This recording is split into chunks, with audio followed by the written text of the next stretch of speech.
Hello friends, welcome to my channel. যারা এখনও আমার চ্যানেলটা সাবস্ক্রাইব করনি আমি রিকোয়েস্ট করব করে দেবে।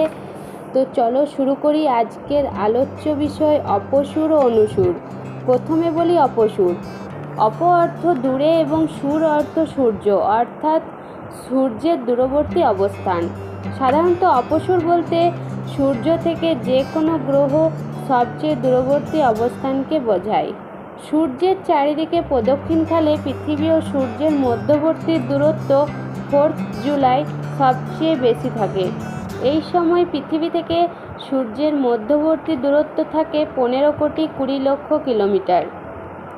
পৃথিবী থেকে সূর্যের এই দূরবর্তী অবস্থানকে অপসুর বলে।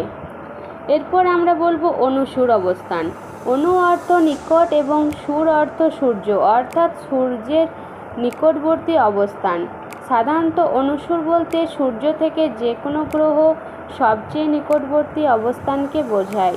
সূর্যের চারিদিকে প্রদক্ষিণকালে পৃথিবী ও সূর্যের দূরত্ব 3rd জানুয়ারি সবচেয়ে কম থাকে।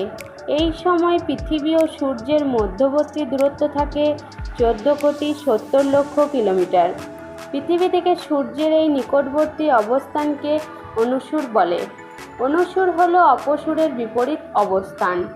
অনুসুর অবস্থানকালে পৃথিবী অপসুর অবস্থান অপেক্ষা 7% বেশি সৌরতাপ পেয়ে থাকে। তো এই ছিল অপসুর অনুসুর আলোচনা। তো এখানেই শেষ করছি। চলো টাটা।